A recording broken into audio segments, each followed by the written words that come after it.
The sun hangs low over the African savanna, casting long shadows across golden grasses and scattered acacia trees. A small group of early hominins moves steadily through the heat, their bodies angled forward, their pace unbroken. They do not travel out of curiosity or ambition. They move because remaining still means death.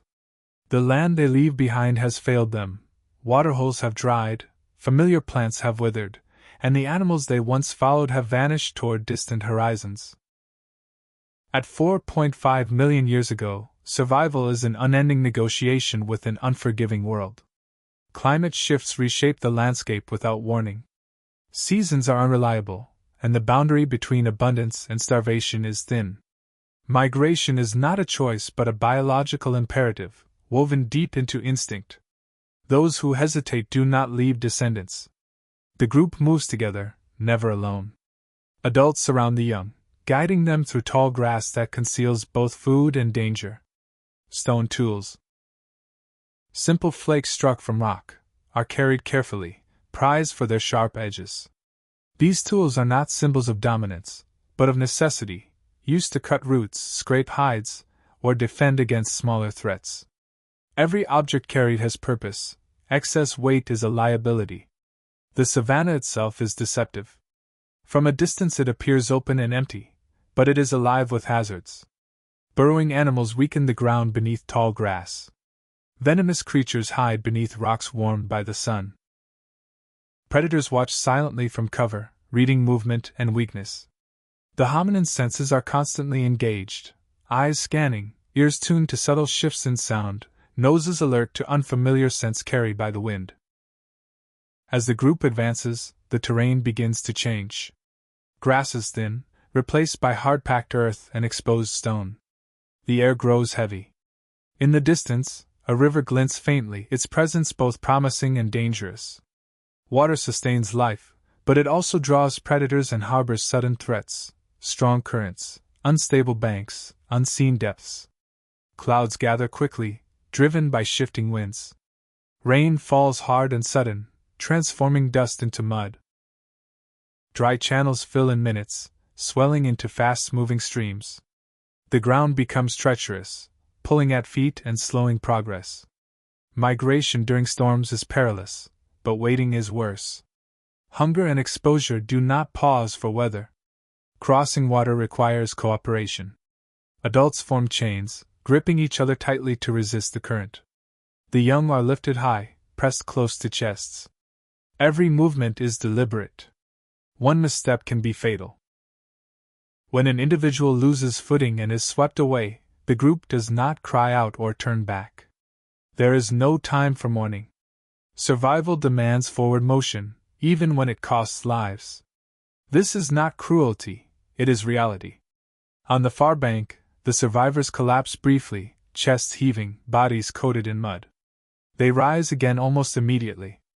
Rest is a luxury rarely afforded. The landscape ahead is unfamiliar, and unfamiliarity is dangerous. Known paths and remembered shelters are gone.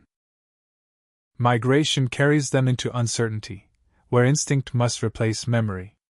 As the storm passes, an unnatural stillness settles over the savanna. Birds fall silent. Insects vanish. Even the wind seems to hold its breath. Such silence signals danger. The hominin's slow, bodies tense, senses sharpening. They have learned, through generations of loss, that the absence of sound often precedes violence. From the tall reeds near a watering channel, a massive predator emerges, an ancient reptilian survivor of older ecosystems, perfectly adapted to ambush and power. Its presence is overwhelming. It is not merely another animal, it is a force of nature, a living embodiment of the land's hostility. Panic flickers, but it does not take hold. Panic wastes energy. Instead, the group reacts as one. They form a defensive arc, stones raised, movements synchronized by shared instinct. One individual steps forward, drawing attention, while others prepare to strike. A stone flies, striking the predator's head. Another slams against its limb. These actions do not aim to kill, only to disrupt, to create opportunity. Survival is not about victory, but escape. The predator adapts quickly. Its tail sweeps through the group, crushing one body into the mud.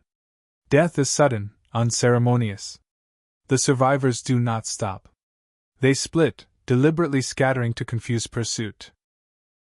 Some draw the creature away toward open ground, others flee toward rocky outcrops and shallow caves carved into limestone.